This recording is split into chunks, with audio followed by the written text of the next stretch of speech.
Part 1. The sky over Nevada turned strange just after lunchtime. One moment it was clear blue, the next it shimmered like heat rising off desert sand. Then the ships came. Not one or two, but hundreds, silent, massive, and shaped like jagged obsidian blades hanging in the air. People stopped their cars on the highway, dropped their coffee cups, and stared up with wide eyes. No one screamed at first. They just watched, frozen, as the impossible filled the sky. Inside a low concrete building at Nellis Air Force Base, Captain Luke Dawson was reviewing flight logs when the alarms went off. Not the usual drill sirens, but the deep pulsing wail reserved for global emergencies. He ran to the command center, boots echoing on the tile floor. On every screen, the same image. A swarm of alien vessels parked neatly in geosynchronous orbit. Unmoving, unreadable.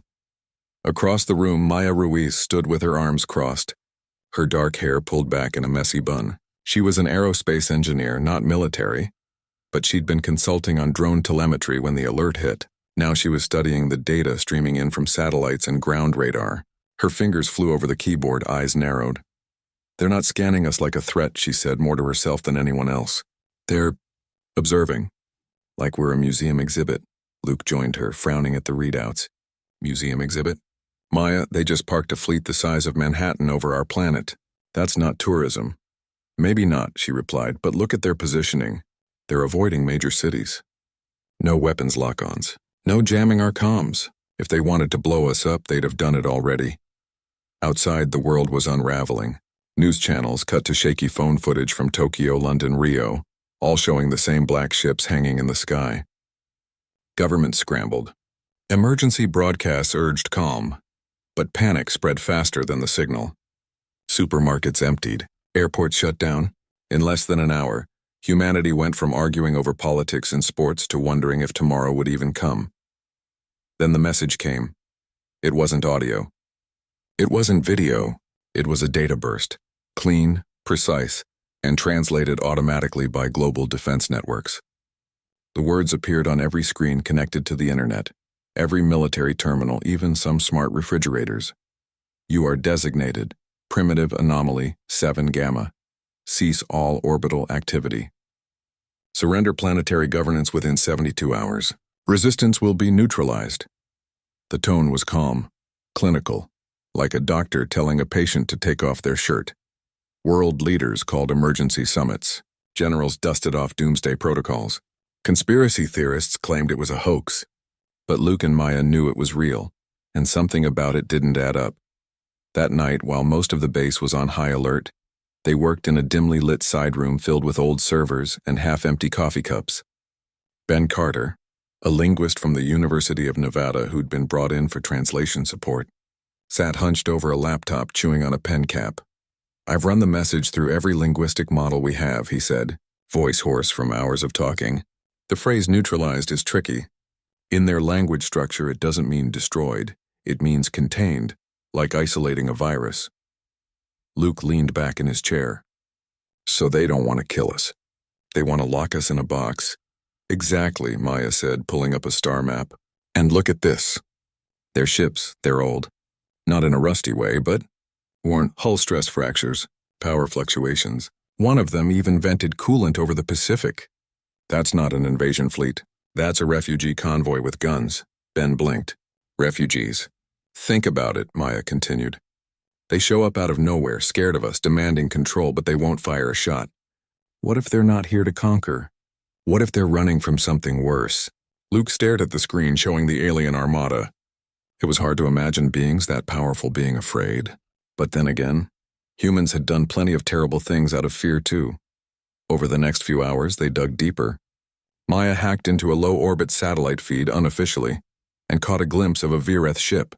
That's what they called themselves, based on a repeated signal prefix, making a slow, careful pass over the Amazon rainforest. Not scanning for minerals or military bases, but mapping biodiversity. Another ship hovered near the Great Barrier Reef, sensors active but passive. "They're studying us like we're a nature preserve," Ben whispered. "And they don't like what they see," Luke added. "Too messy, too loud, too unpredictable." By dawn, the three of them had a theory. The Vireth came from a civilization that valued order above all else. Their society had collapsed because they erased emotion, creativity, anything that caused chaos. Now seeing Earth, a planet where people argued, painted, fell in love, and rebuilt after disasters, they were terrified. Not of our weapons, but of our freedom. The rest of the world didn't know this. All they saw was an ultimatum from the sky. Nations began moving troops. Russia tested a missile. China powered up its orbital lasers. The US put bombers on standby. War felt inevitable. But in that quiet room in Nevada, Luke, Maya, and Ben knew the truth was stranger and more fragile than anyone imagined.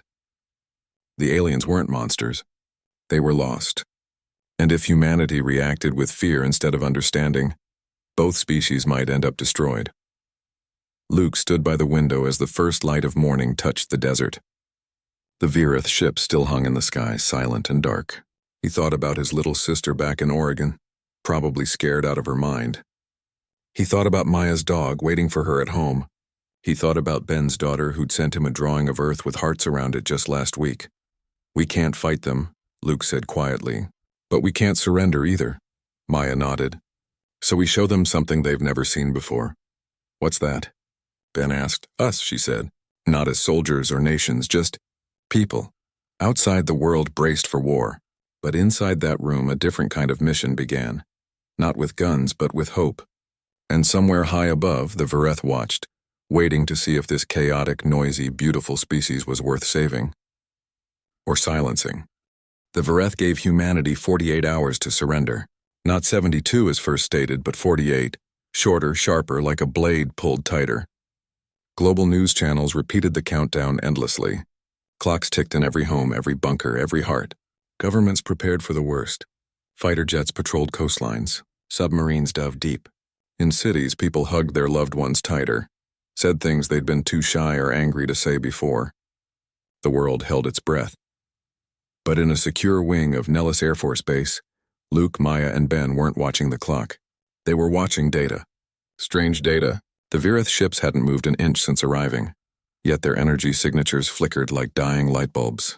Maya had rerouted a decommissioned weather satellite to skim the edge of the alien fleet, and what it sent back confused her. The ships were leaking heat in odd patterns, not from engines, but from internal systems. One vessel even powered down for 3 hours overnight, something no military craft would do during a standoff. "They're not just old," Maya said, rubbing her tired eyes. "They're breaking down." Ben leaned over her shoulder, squinting at the thermal readouts. "If they're so fragile, why threaten us at all?" "Because they think we're worse," Luke said from the doorway. He'd just come back from a briefing with generals who wanted to launch a preemptive strike using experimental railguns. He'd argued against it, barely holding them off. "They see our history. Wars, pollution, greed, and assume we'll turn on them the second we get the chance. To them, chaos is a disease." Maya nodded slowly, and there the doctors with a scalpel. Just then an alert pinged on Ben's laptop. He'd been running linguistic comparisons between the Virith message and fragments of their internal comms intercepted by deep space listening posts. Something had matched. "Listen to this," he said, plugging in headphones and playing a short audio clip. It was distorted, but beneath the static, a voice, calm, almost weary, spoke in the Virith tongue. Ben had overlaid a rough translation. "Anomaly 7 Gamma exhibits high emotional volatility. Social structures unstable. Recommend immediate quarantine to prevent cognitive contamination." "Cognitive contamination?" Luke repeated. "What does that mean?" "It means they're scared we'll infect them," Maya said, eyes wide. "Not with germs. With ideas. With feelings." Ben pulled up another file. In their records, their own civilization collapsed after they banned all forms of unregulated thought. Art, music, personal choice, all gone. They called it the Great Silence. It lasted 2 centuries before their society just stopped. No births. No innovation. Just waiting to die. A heavy silence filled the room. Outside, a siren wailed in the distance. "So they're not here to conquer," Luke said. "They're here to make sure no one else makes their mistake." "And they think we're the mistake," Maya added. The weight of it settled over them. Humanity wasn't the enemy. It was the warning. But the world didn't know that. And time was running out. That afternoon, a Virith drone, small, sleek, shaped like a teardrop, detached from the main fleet and descended toward the Arizona desert.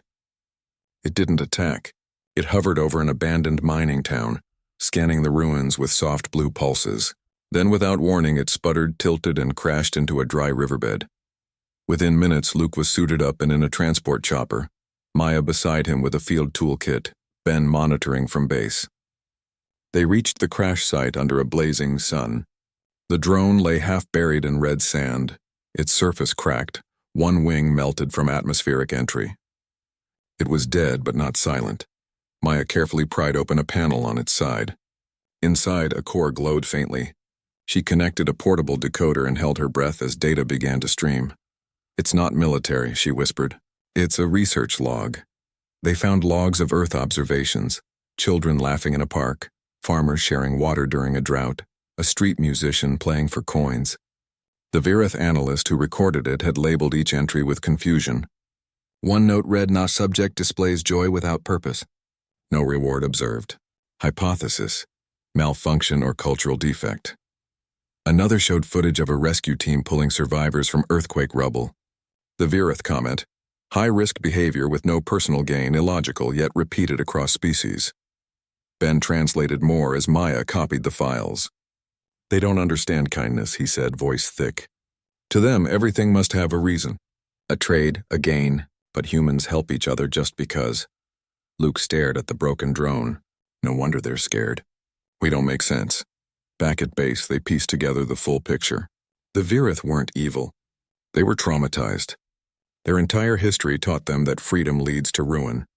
And Earth, with its messy democracy, wild art, and stubborn hope, looked like a ticking bomb. But there was more. Buried in the drone's final log was a coded message, not from command, but from the analyst himself. It was short, almost hidden. "If silence is death, then noise may be life. Observe further." "He's questioning them," Maya said, stunned. "One of them is starting to wonder if we're not the problem." But the answer? Hope flickered, fragile but real. Yet outside their small circle, fear ruled.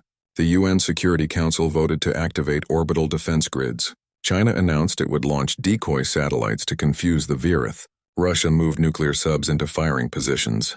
The countdown hit 36 hours. Luke knew they had to act fast. If war started, it wouldn't matter who was right. Everyone would lose. "We can't tell the world the truth," Ben said. "No one would believe us. They'd call it propaganda or panic." "But we can show them something they can't ignore," Maya replied. She turned to Luke. "What if we don't fight? What if we show them exactly what they're afraid of and prove it's not a weakness?" Luke understood. "You mean, show them us being human?" "Not just any humans," Ben added. "The best of us." They began planning, quietly, carefully. Using back channels, Maya contacted scientists, artists, teachers, people who represented what Earth truly was. Not its wars, but its wonders. Not its greed, but its generosity. Meanwhile, the Virith fleet remained still, watching, waiting. Unaware that the species they feared most was about to do the one thing they couldn't predict: reach out with open hands instead of clenched fists. As night fell again, Luke stood on the roof of the base looking up at the silent ships. He thought about the Virith analyst who dared to question. He thought about his sister, probably watching the sky with the same fear he felt. And he made a decision. If the Virith saw humanity as chaos, then let them see chaos with a heart. Let them see that sometimes the most powerful thing in the universe isn't a weapon. It's a hand offered in peace, and if that didn't work, at least they'd tried. Because surrender wasn't the only option. Understanding was. The world prepared for war. But Luke, Maya, and Ben prepared something else. They called it Project Lullaby. Not because it was soft, but because it was meant to calm a storm. While generals argued over missile trajectories, they gathered voices, images, and moments that showed what Earth really was. Not a planet of soldiers, but of storytellers, healers, dancers, and dreamers. Maya reached out to friends in Nairobi, Mumbai, Buenos Aires, and Oslo. She asked for one thing: send us what makes your people human. Within hours, files poured in. A grandmother in Seoul teaching her grandson to fold paper cranes. Fishermen in Indonesia sharing their catch with a rival village after a storm. A choir in Johannesburg singing in the rain. A boy in Cairo fixing a broken robot for his little sister just to see her smile. Ben worked with linguists and musicians to translate emotions, not just words. He compiled songs without lyrics, just hums, drums, flutes that carried joy, sorrow, hope. He included a recording of a newborn's first cry, followed by its mother's laugh. Simple sounds, powerful ones. Luke handled the hard part, getting it all into space. The military wouldn't allow an official broadcast. It looked too much like surrender. So they went around them, using old emergency broadcast protocols and hacked satellite uplinks. They stitched together a global signal, not from one nation, but from all of them. They called it the Earth Pulse. 24 hours before the Virith deadline, they sent it. At first, nothing happened. The alien fleet stayed dark. News outlets mocked the effort as a last-minute prayer. Some called it naive. But in quiet rooms across the planet, people watched their screens and felt something shift. For the first time in days, they weren't thinking about bombs. They were remembering why Earth was worth saving. Aboard the Virith command ship, High Commander Vor watched the signal with cold eyes. He saw humans dancing in streets, planting trees, holding hands across battle lines. He saw a firefighter carry an old woman from a burning building, then kneel to pet her cat. He saw children drawing pictures of the black ships, not as monsters, but as guests. "This is manipulation," Vor said to his council. "Emotional noise to weaken our resolve." But not everyone agreed. Kyle, the young analyst who had studied Earth logs since arrival, stood silently in the back. He had watched the Earth pulse 3 times already. Each time something inside him stirred, a feeling his people had no name for. It wasn't logic, it wasn't duty. It was warmth. Later, alone in his quarters, Cale replayed a clip of a man in New Orleans playing a trumpet on a flooded street while neighbors passed sandbags hand to hand. The music was raw, imperfect, full of life. Cale touched the screen as if he could feel the sound. Back on Earth, Luke and Maya monitored Virith responses.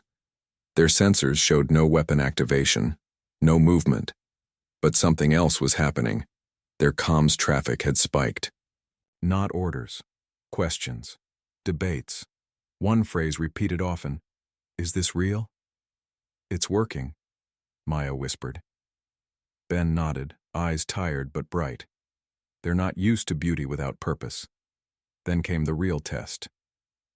The Virith issued a new message. Short, direct. "Cease transmission, it causes system instability." Luke frowned. "System instability? What does that mean?" Maya's face lit up. "It means their tech can't handle it. Their ships are built on pure logic. Emotion, real, unfiltered human emotion, is like a virus to their systems. Not a weapon, just truth." Ben grinned. "We're not attacking them, we're confusing their fear." But the Virith High Command didn't see it that way. To them, instability was danger, and danger required control. A new order went out across the fleet. Prepare for quarantine protocol. Not destruction, but isolation. They would deploy orbital dampeners, devices that would shut down all electromagnetic activity on Earth. No power, no comms, no internet. Just silence. For decades, maybe centuries, until humanity stabilized. Cale heard the order and felt something snap inside him. He had spent his life obeying. But now, watching a video of a girl in Kenya sharing her lunch with a stray dog, he knew silence wasn't peace. It was death. He made a choice. Using a private channel, he sent a warning to Earth. Encrypted, brief, but clear. Dampeners active in 12 hours. Grids will fall. Prepare. The message reached Nellis just as Luke was about to sleep. He read it and woke Maya and Ben in seconds. "They're not going to fight us," Luke said. "They're going to turn off our world." Maya's mind raced. If they drop the grids, hospitals lose power, water pumps stop. Millions could die, not from war, but from darkness. Ben paced. "We can't stop the dampeners, but maybe we can hide." Maya's eyes narrowed. "A blackout drill. We fake it." It was risky. Global coordination in less than 12 hours, but they had no choice. Using emergency networks, they contacted power grid operators, tech companies, and city leaders. The plan: at the exact moment the dampeners activate, Earth would go dark on purpose. Every city, every home, every device, shut down as if already hit. But hidden backup systems would keep critical functions running just enough to survive. It wouldn't fool the Vireth forever, but it might buy time. As the hours ticked down, people around the world received quiet instructions, not through news, but through community leaders, radio whispers, text chains. At 3 a.m. local time, turn off your lights. Unplug your devices. Stay quiet. In Tokyo, families blew out candles. In Berlin, subway trains stopped. In São Paulo, streetlights dimmed one by one. The planet held its breath again, but this time, not in fear. In unity. Aboard the Vireth flagship, Kyle watched Earth go dark. His heart pounded. He hoped the humans understood. He hoped they were ready. And then, just before the dampeners fired, Luke launched one last message, not through satellites, but through an old military shuttle retrofitted with a single data crystal. Inside it, every story, every song, every tear and laugh they'd collected. A tiny arc of humanity. He didn't know if it would reach them, but he had to try. Because if the Vireth saw only silence, they'd assume they'd won. But if they saw what lived inside that silence, hope, kindness, stubborn joy, maybe they'd finally understand. Earth wasn't broken. It was alive. And sometimes the most dangerous thing in the galaxy is a species that refuses to stop caring. The Vireth command ship hung in the dark, silent as a tomb. Inside its cold halls, High Commander Vor stood before a massive screen showing Earth, now black, still, lifeless. No lights, no signals, just a quiet blue marble spinning in the void. The dampeners had fired. The quarantine was in place. To his eyes, the threat was contained. But Kale knew better. He had watched the moment Earth went dark. Too perfect, too fast. Real collapse would have been messy. Flickering grids, panicked signals, emergency beacons. This was clean, planned, human. He said nothing, not yet. But his hands trembled as he reviewed the final logs from the dampener activation. Buried in the noise, a tiny anomaly. A single shuttle launched just minutes before blackout, moving fast and low, heading straight for the Vireth fleet. It carried no weapons. Only a small pod ejected before the shuttle turned back. Kale traced its path. It had been sucked into the flagship's air filtration intake.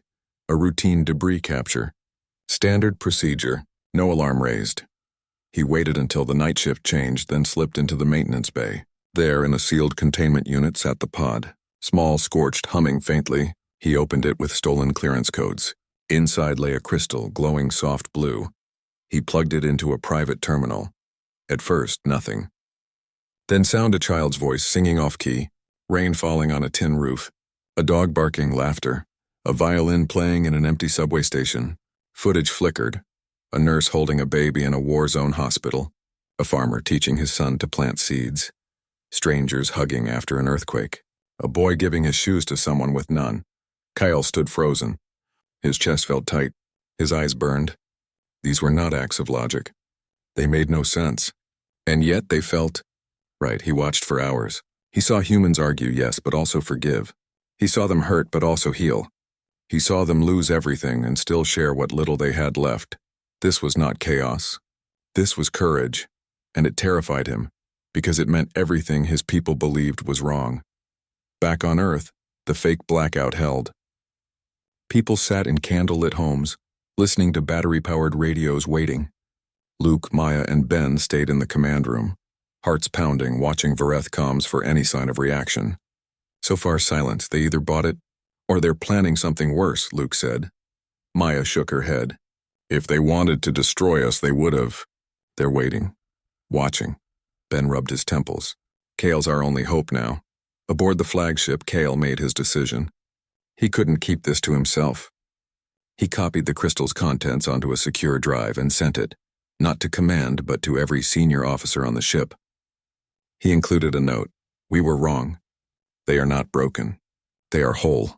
Then he ran. Alarms blared within minutes. Security teams flooded the halls. Kale ducked into service tunnels, the drive clutched in his hand. He knew he'd be caught. But maybe, just maybe, someone would watch the footage before they silenced him. High Commander Vor received the file with cold fury.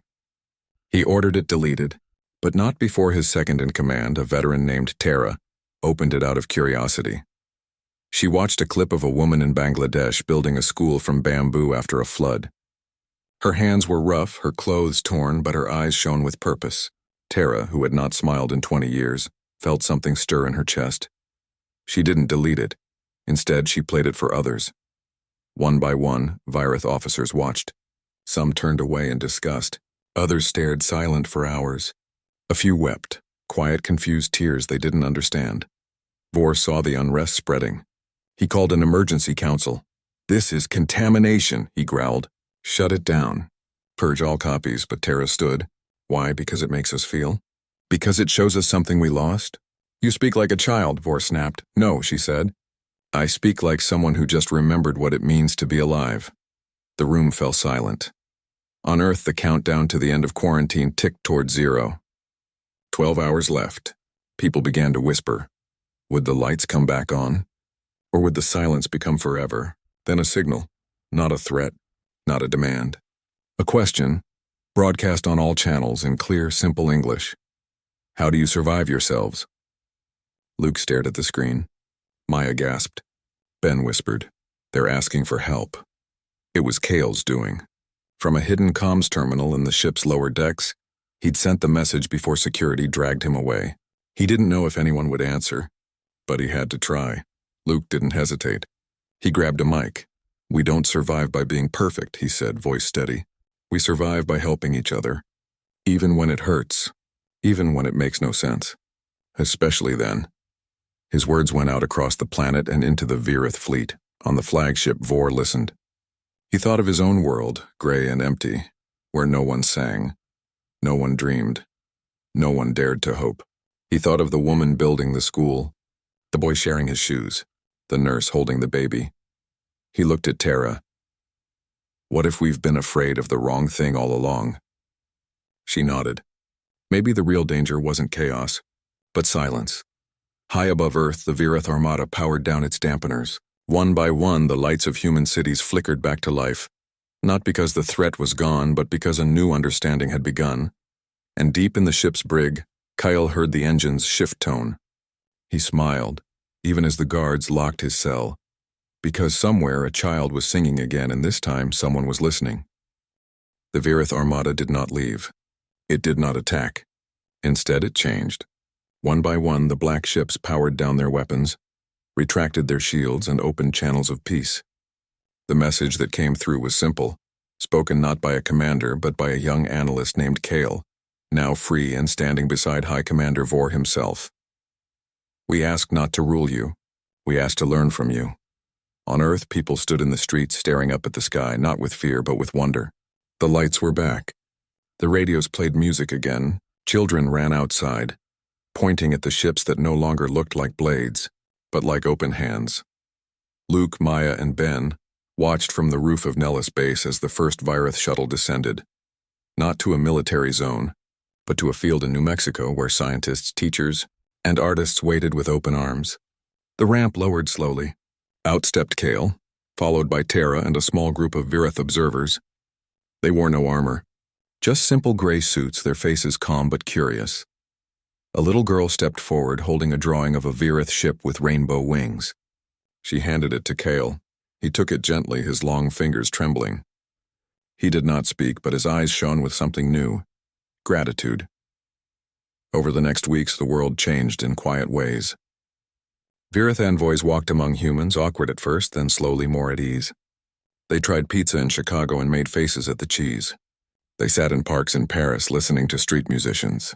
In Mumbai, a Virith elder cried the first time she heard a lullaby sung by a mother to her baby. She later said it was the most beautiful sound she had ever known. Maya helped set up the first cultural exchange center on the moon, a neutral place where both species could meet without fear. It was built inside an old lunar habitat, warmed by human laughter and Virith curiosity. Luke flew shuttles between Earth and the station, often carrying crates of books, musical instruments, seeds, and handmade gifts. Ben taught Virith linguists not just words, but jokes, proverbs, and the meaning behind a hug. The Virith, in turn, shared what little they had left of their own past, fragments of poetry from before the Great Silence, star maps of worlds they once visited, and quiet meditations on balance and stillness. Humans learned to sit in silence without fear. Virith learned to speak without permission. Back on Earth, life returned to normal, but not the same normal. People were kinder, slower to anger, more willing to listen. The near miss with extinction had reminded everyone what mattered. Not power, not control, but connection. Kyle became a bridge between worlds. He traveled constantly, always carrying a small notebook filled with human phrases he collected. His favorite was one he heard from a boy in Oregon. "Adorable, watch this." The boy had said it while teaching his robot dog to fetch a ball. Kyle didn't fully understand adorable, but he liked how it sounded. Soft, warm, full of care. He used it often when describing Earth to his people. Eventually, he wrote a book. Not a report, not a log, a story. He called it Adorable, Watch This. In it, he described humans not as anomalies, but as teachers. He wrote about the woman who shared her lunch with a stray dog, the firefighter who saved a cat, the grandmother folding paper cranes. He ended with a simple truth. We came to silence a storm. Instead, we found a song. And now we learn to sing. The book spread across the Virith fleet. Copies were read aloud in their halls. Young Virith began drawing again. First lines, then shapes, then pictures of Earth sunsets. Some even tried to dance, though they were clumsy at first. Their elders watched, not with disapproval but with tears. On Earth, schools added Virith history to their lessons, not as enemies, but as friends who had lost their way and found it again. Children wrote letters to Virith kids, sending them drawings of trees, oceans, and smiling faces. One girl in Kenya sent a seed from her garden. Months later, a tiny green sprout grew in a Virith greenhouse, the first living plant on their ships in centuries. Luke visited Kale often on the lunar station. They sat by a window overlooking Earth, sipping terrible instant coffee that Kyle insisted on drinking like a human. "You saved us," Luke said once. Kyle shook his head. "You saved yourselves. You chose kindness when you could have chosen fear. That is the real miracle." Maya stood beside them, watching Earth turn slowly below. She thought of all the times humans had failed each other, but also of all the times they had risen, after fires, floods, wars, and now an alien sky. They were messy, flawed, loud, but they never stopped trying, and that, she realized, was their greatest strength. The galaxy had assumed humanity would fall to superior force. Instead, Earth had disarmed an empire with a lullaby, a drawing, a shared meal. No lasers, no bombs, just heart. Years later, when new alien ships appeared at the edge of the solar system, lost, scared, searching, the Virith were the first to greet them. Not with weapons, but with open comms and a message recorded by a child on Earth. "Hello. We're learning too. Want to learn together?" And so the song grew, not perfect, not loud, but steady.